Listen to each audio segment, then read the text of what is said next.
नमस्कार प्रेक्षकांनो, सर्वात आधी तुम्हाला अक्षय तृतीयाच्या खूप खूप शुभेच्छा.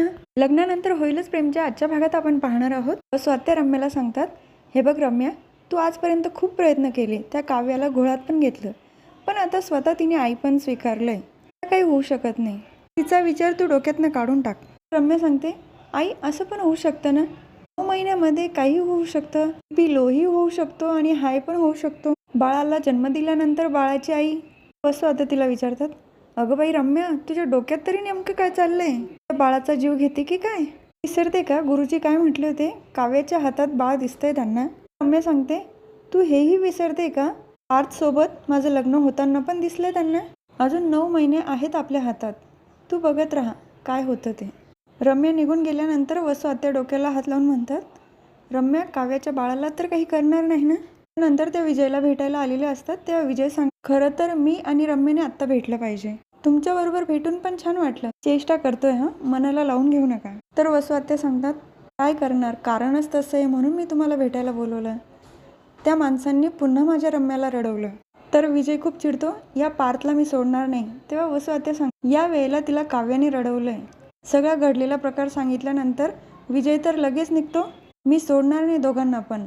वसू आत्या त्याला थांबवतात, तुम्ही काय करू शकतात? असं पाहिलं तर त्या घरावर माझा सुद्धा अधिकार आहे. मी सुद्धा काही करू शकली नाही. आतापर्यंत अपमानच सहन करत आली आणि माझी मुलगी तेच करते.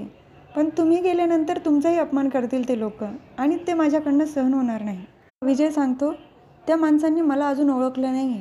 सगळी वादळं घोंगावत येत नाही, काही वादळं दबक्या पावलांनी येतात आणि सगळं बरबाद करतात. संध्याकाळ झालेली असते. सगळे देवासमोर नमस्कार करतात. तेव्हा जीवा आणि नंदिनी दोघंही घरी येतात. तर नंदिनी सांगते, कोणीतरी खूप खुश आहे आज, झालं का तुझ्या मनासारखं? काव्या सांगते, तू बरोबर बोलत होती ताई. बाळ हा प्रश्न नाही आहे, बाळ हेच उत्तर आहे. जीवा विचारतो, हे काय चाललंय? तर मानिनी काकू सांगतात, तुला काय करायचंय? बायकांच्या गप्पा आहे त्या. तर जीवा पार्थला सांगतो, अरे दादा, तुला माहिती का बाबा काय म्हणत होते? तर मानिनी काकू म्हणतात, काय म्हणत होते बाबा? जीवा सांगतो, तुला काय करायचंय? पुरुषांच्या गप्पाही या. त्यानंतर सगळेच खुश असतात. तेव्हा नंदिनी काव्याला विचारते, म्हणजे तुमचा प्रश्न आता मिटला म्हणायचा, आता आमचंही मार्गी लागते. तेव्हा पार्थ विचारतो, आईने सांगितलं मला वेदांत सापडला, पण त्यानंतर तुमचं काय चालू आहे? नंदिनी तर आधी विचारात पडते, त्यानंतर सांगते, पाळणाघरातनं मुलं किडनॅप होत आहे आणि आम्ही त्यांचा शोध घेतोय. काव्या म्हणते, मला पण खूप अभिमान वाटतोय ताई तुमचा. मलाही अभिमानाने सांगता येईल, तर ही कलेक्टरच नाही तर तिच्या घरातल्यांना सुद्धा समाजाचं भान आहे, काळजी आहे. तर मानिनी काकू सांगतात, बाई, सगळे देशभक्त माझ्याच घरात जन्माला आले. करा तुम्ही, पण तुमची स्वतःची काळजी पण घ्या. आणि चला आता जेवण करून घ्या. पहिला तिथे रम्या आणि वसू आत्या येतात. काव्या सांगते, हो, कोणाला तरी आता खूप भूक लागली असेल, माझ्या हातचा मार खाऊन झाला, आता जेवण खायचं असेल. तर नंदिनी विचारते, तुझ्या हातचा मार कोणी खाल्लाय काव्या? तेव्हा काव्या सांगते, गेस कर ना ताई.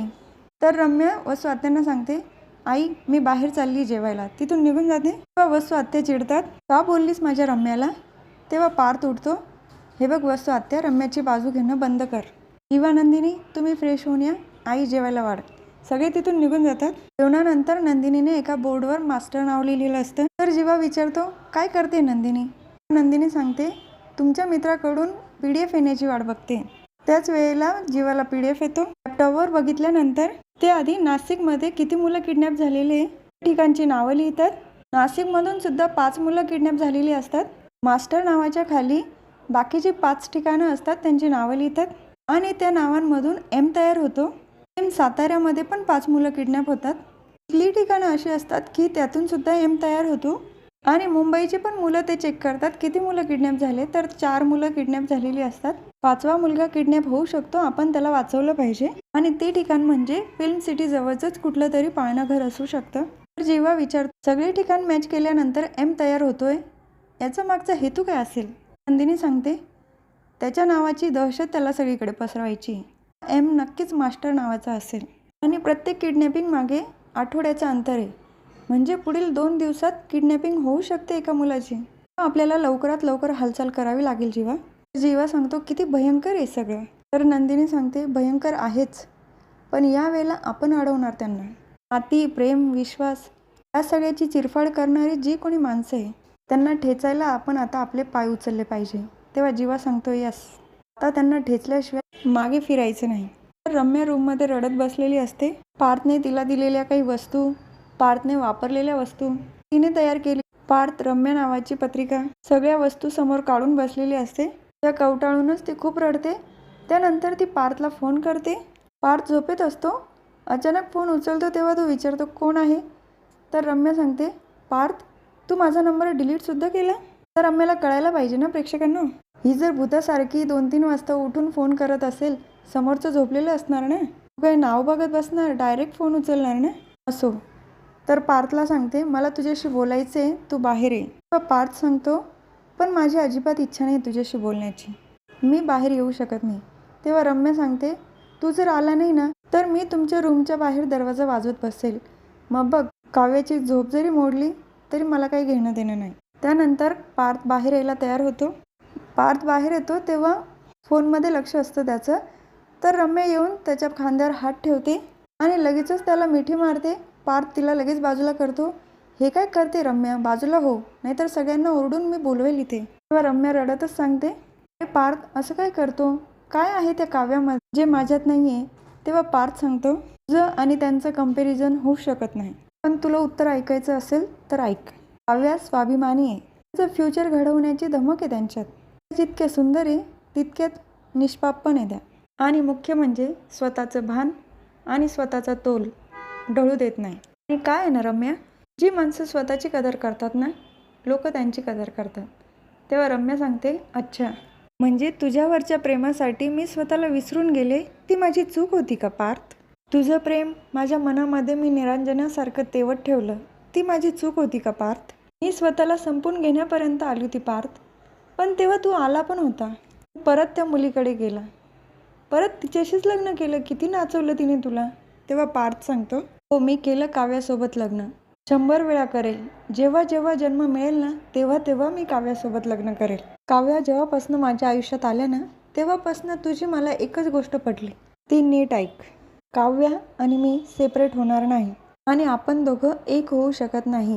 ही काळ्या दगडावरची पांढरी रेष आहे.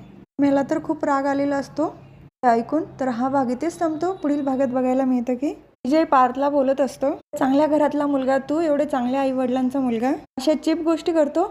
तर पार्थ त्याच्यावर धावून जातो. आई वडिलांवर जायचं नाही हा, सांगून ठेवतो. तर विजय सांगतो तू पण रम्याच्या नावाने वाटेल ते खपायचं नाही हा. पार्थ बोलतो तुझ्या लाडक्या बायकोला घरी घेऊन जा आणि काय लाड करायचे ते करत बस. विजय सांगतो नेणारच आहे, तोपर्यंत असं टॉर्चर केलं ना तर जगणं हराम करेल. दोघेही एकमेकाची कॉलर धरतात. तर मानिनी काकू, काव्यान ते सगळेच सोडायला लागतात. तर पार्थ व स्वात्यांना सांगतो स्वात्या हा माणूस परत या घरात दिसायला नको, तुला सांगून ठेवतो.